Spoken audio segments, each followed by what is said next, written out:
Good evening.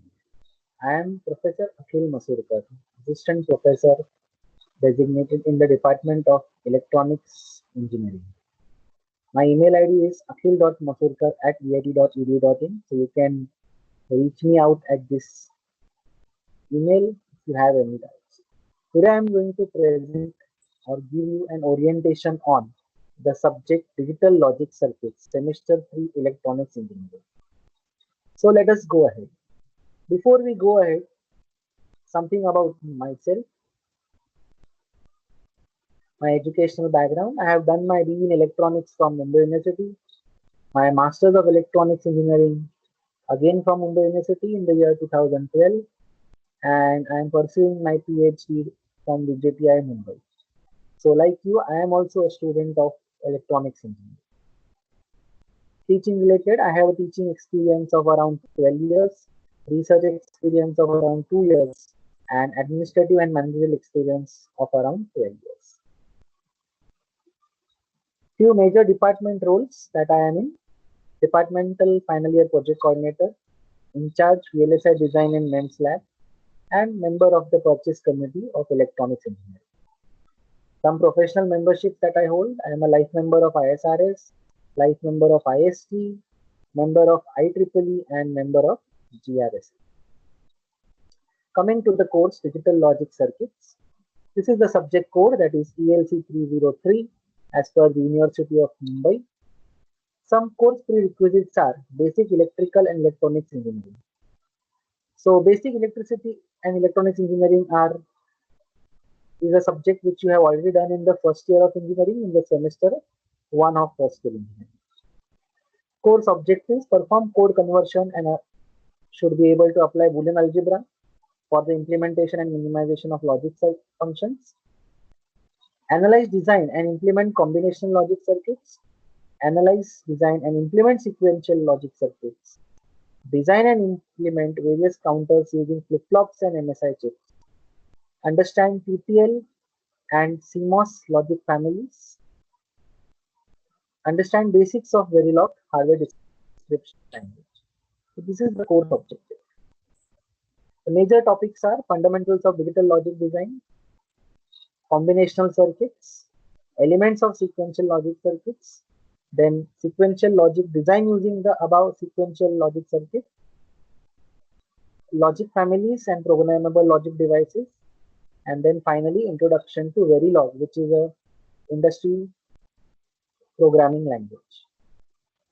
What we are going to actually learn, that is going to be in chapter number 1, number systems and logic gates. So these are the fundamental entities in digital design. It will mainly cover number systems and codes, logic gates, Boolean algebra, and some other miscellaneous codes like Greek codes and Hamming codes and XS3 codes and so on. Chapter number 2, combinational circuits. Here we are going to look at arithmetic circuits and MSI devices. Arithmetic circuits like half adder, full adder, ripple carry loop adder, half subtractor, full subtractor, multiplexer, demultiplexer, encoder and decoder. Basically, MSI devices means 7483 would be an MSI, 74151, 74138, 7485 would be the IC numbers of these particular circuits. So we will not only look at what is there inside, how to design these circuits, but also how to use chips of these particular circuits. Then we have elements of sequential design. In sequential designs, we have two mainly: sequential logics and counters, latches and flip-flops, RS, JK, master slave flip-flop, D and T flip-flop, and various triggering methods. Then we also have conversion of one flip-flop to another.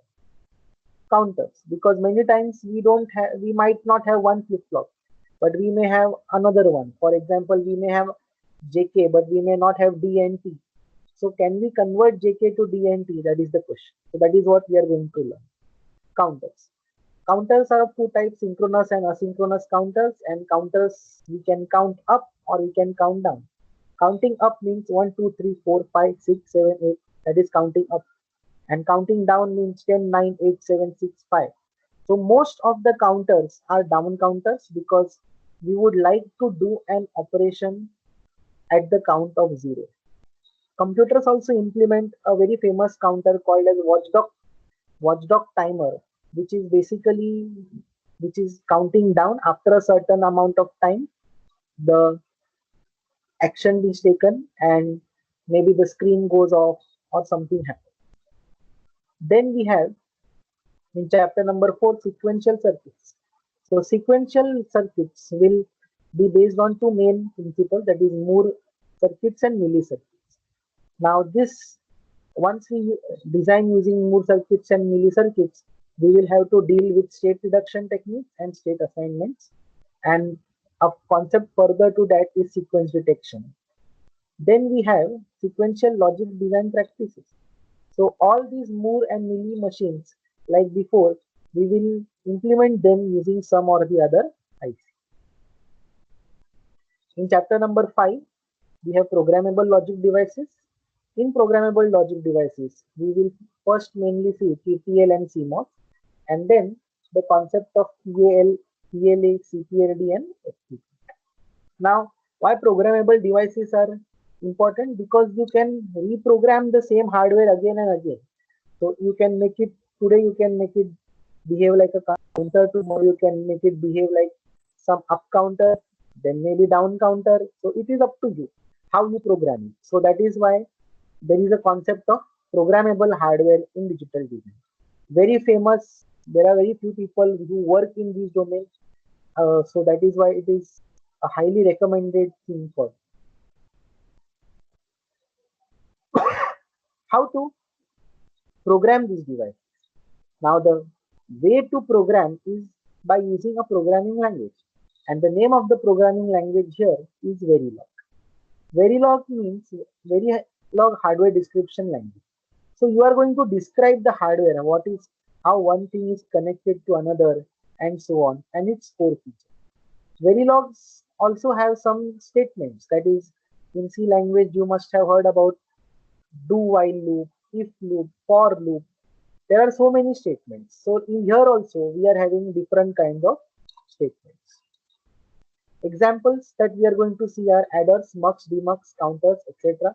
So whatever circuits we have seen at the logic gate level or combinational level or sequential design level or even high-end sequential circuits can be dropped on these programmable devices, and programmable devices can be made to work as logic gates, combinational circuits, sequential design circuits, or even sequential circuits.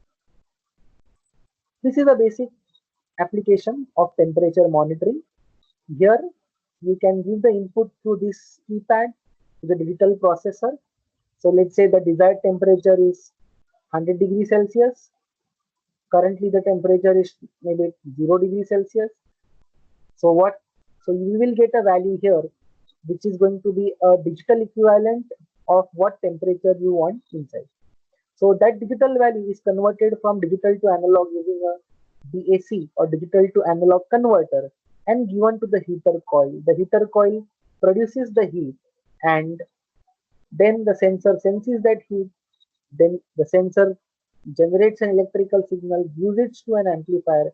The amplifier amplifies that particular signal. Again, that analog value is converted from analog to digital and again fed back to the digital processor. The digital processor compares these two values, that is the desired value and the actual value, and regulates the output by generating a voltage at the output of the digital process. So in general, this is going to be the temperature monitoring system. Now, what part of this is digital? So the part which is there in this box is going to be digital because the input is digital and the output of this is also digital.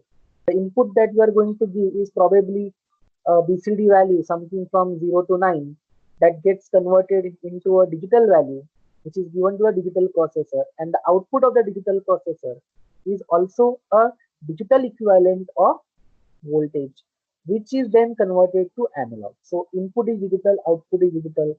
That is why this circuit is also digital in nature.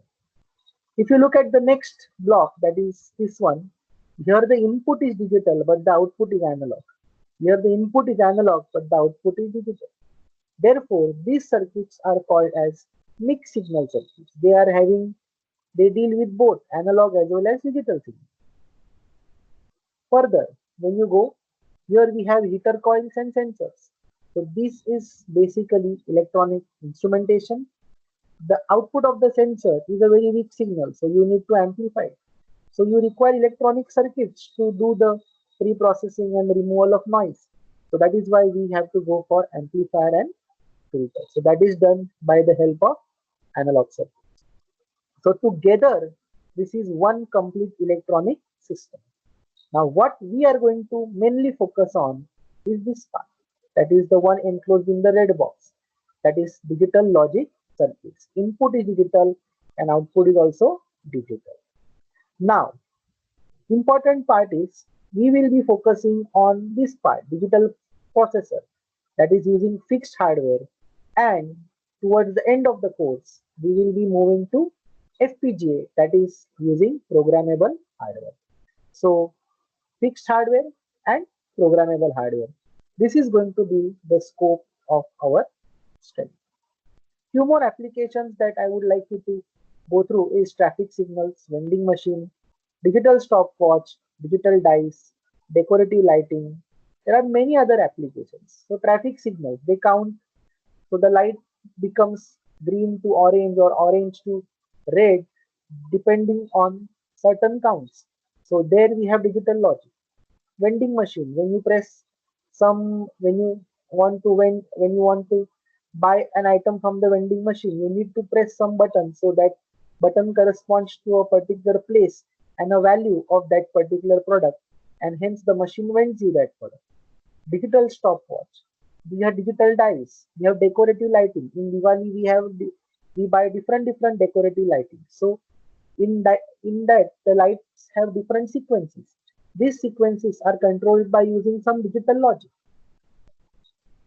The teaching methodology will be theory, that is on Microsoft Teams, 6 July to 2020 onwards, duration 3 hours.